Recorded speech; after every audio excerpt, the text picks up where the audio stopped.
എനിക്ക് തോന്നുന്നു ഇത് ഒരു ഒറ്റപ്പെട്ട കേസായിട്ട് നമുക്ക് എടുക്കാൻ പറ്റില്ല. ഇനിയും ഇതേ പാതയിൽ അദ്ദേഹം പറഞ്ഞ പല ആൾക്കാരെ ഇതുവരെ തട്ടിച്ചു എന്നാണ്. അപ്പോൾ ഈ ശരിക്കും ഒരു പോലീസ് മിഷണറി എപ്പോഴാണ് ഇങ്ങനൊരു കേസിൽ സജീവമാകുന്നത്? ആദ്യമായിട്ട് തന്നെ ഐ തിങ്ക് പെർട്ടിനന്റ് ആയിട്ടുള്ള ഒരു മാറ്റർ അദ്ദേഹം പറഞ്ഞ ഡിജിറ്റൽ അറസ്റ്റിനെ കുറിച്ചിട്ട് ഒരു 1-2 വാക്കുകൾ പറയാൻ ഉദ്ദേശിക്കുകയാണ്. പുതിയ നിയമപ്രകാരം BNSS പ്രകാരം സെക്ഷൻ 43 എങ്ങനെയാണ് അറസ്റ്റ് നടത്തേണ്ടതെന്ന് വളരെ വ്യക്തമായിട്ട് പറഞ്ഞിട്ടുള്ളത്. അതിനകത്ത് പറയുന്നത് as of now all Indian laws says that an arrest is actually physical ഒരാളുടെ കസ്റ്റഡി എടുക്കുന്നതാണ്. There is nothing like digitally arrest. ഒരാളെ ഒരു ഫിസിക്കലി നമ്മളൊരാള് എന്താ പറയുക കസ്റ്റഡി എടുക്കുന്നത് ഒരു ഓതറൈസ്ഡ് ഓഫീസ് എടുക്കുന്നതിലൂടെ മാത്രമാണ് നിയമപരമായിട്ട് അറസ്റ്റ് നടത്താൻ പറ്റുകയുള്ളൂ. ഇപ്പോൾ താങ്കൾ എത്ര ദിവസമായിരുന്നു ഡിജിറ്റൽ അറസ്റ്റിൽ വെച്ചിരുന്നത്? 20 മണിക്കൂർ. നിയമപ്രകാരം 24 മണിക്കൂറിൽ താങ്കളെ മജിസ്ട്രേറ്റിന്റെ അടുത്ത് കൊണ്ടുപോകണമായിരുന്നു. സോ അങ്ങനെയുള്ള നിയമപ്രകാരമായിട്ടുള്ള കാര്യങ്ങൾ ചെയ്താൽ മാത്രമേ അത് അറസ്റ്റ് കണക്കാവൂ. അല്ലെങ്കിൽ അത് it's not an arrest itself. Digital arrest എന്നൊരു സാധനമില്ല. ഇല്ല, no law enforcement agency can digitally arrest a person. That is a legal fact. പിന്നെ എന്താ പറയുക, ചില തെറ്റിദ്ധാരണകൾ കൊണ്ട് പോലീസിന് സമൻസ് അയക്കും, നോട്ടീസ് അയക്കും. അതിന്റെ അടിസ്ഥാനത്തിൽ കംപ്ലൈന്റ് ചെയ്യുന്ന സിറ്റിസൺസ് ഉണ്ട്. ഇപ്പൊ അദ്ദേഹം പറഞ്ഞതുപോലെ law abiding citizen, they sometimes get into such troubles, but there is nothing like digital arrest. അതുപോലെ തന്നെ താങ്കൾ ചോദിച്ചു ഈ പോലീസ് എന്തൊക്കെ കാര്യങ്ങൾ പോലീസ് എന്ത് ചെയ്യാൻ പറ്റും ഇതുപോലൊരു കേസിൽ?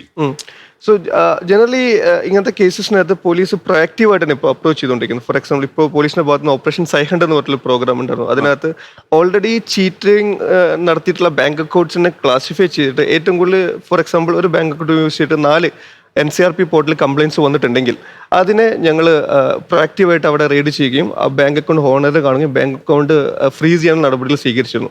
അതുപോലെ തന്നെ സിംസ്, ഫ്രോഡുലന്റ് ആക്ടിവിറ്റീസിൽ ആക്ടിവേറ്റ് ആയിട്ടുള്ള സിം കാർഡുകൾ അതെല്ലാം ക്യാൻസൽ ചെയ്യാൻ വേണ്ടി ചെയ്തിരുന്നു. അതുപോലെ തന്നെ websites, illegal websites that are running around, ആ വെബ്സൈറ്റ് പുട്ട് ഡൗൺ ചെയ്യാൻ വേണ്ടിയുള്ള നടപടി സ്വീകരിക്കുന്നത്. സോ ഓൾ ദീസ് പ്രൊവാക്റ്റീവ് മെഷറിൽ police actually acting as a firewall for the citizen. പക്ഷേ I personally believe that the biggest and most enduring firewall is an informed citizen. Okay. Informed citizen should come forward because ഞാൻ ഒരു കാര്യം അങ്ങോട്ട് ചോദിക്കട്ടെ.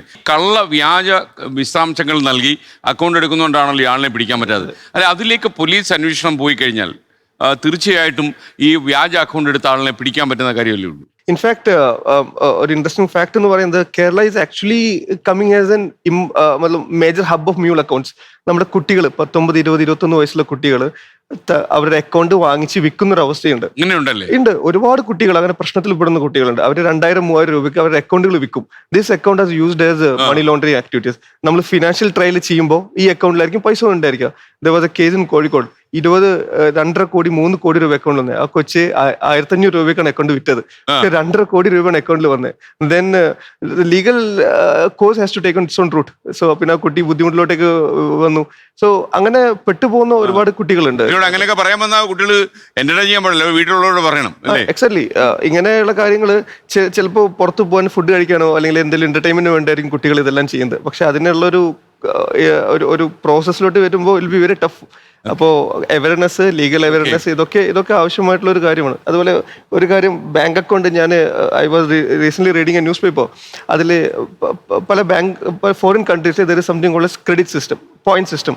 Four example ഒരു bank അക്കൗണ്ടിന് ഒരു point system ഉണ്ടായിരിക്കും. ഇപ്പോൾ ഒരു റീസെൻ്റ്ലി ആയിട്ടൊരു ഒരു അക്കൗണ്ട് തുടങ്ങി. അക്കൗണ്ടിനകത്ത് രാജ്യത്തിൻ്റെ വിവിധ ഭാഗത്തിൽ നിന്ന് ഒരുപാട് പൈസ വരുന്നു. അപ്പോൾ there is an automated generated credit score.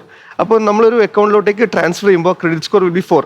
So it will come to your mind, എന്തുകൊണ്ടായിരിക്കും അക്കൗണ്ട് 4 ഉള്ളത്? സോ ട്രസ്റ്റ് വേർട്ടി ആയിട്ടുള്ള അക്കൗണ്ട് അല്ല. So we will hesitate to transfer. അങ്ങനെയുള്ള ചെറിയ നെഡ്ജ് ടൂൾസ് ഇൻബിൽഡ് ആയിട്ട് അക്കൗണ്ടിൽ കൊടുക്കാൻ പറ്റും. It's very easy. So that നല്ലൊരു ഐഡിയ ആണ്.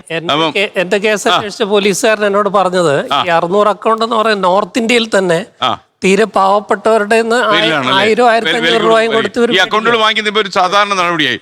ലോകത്തെവിടെയായാലും ഏത് സമയത്തും 24 വാർത്തകളും ഓഗ്മെന്റഡ് റിയാലിറ്റി പാക്കേജുകളും എക്സ്പ്ലെയിനറുകളും വിശദമായി കാണാൻ ഞങ്ങളുടെ യൂട്യൂബ് ചാനൽ നിങ്ങൾക്ക് സബ്സ്ക്രൈബ് ചെയ്യാം.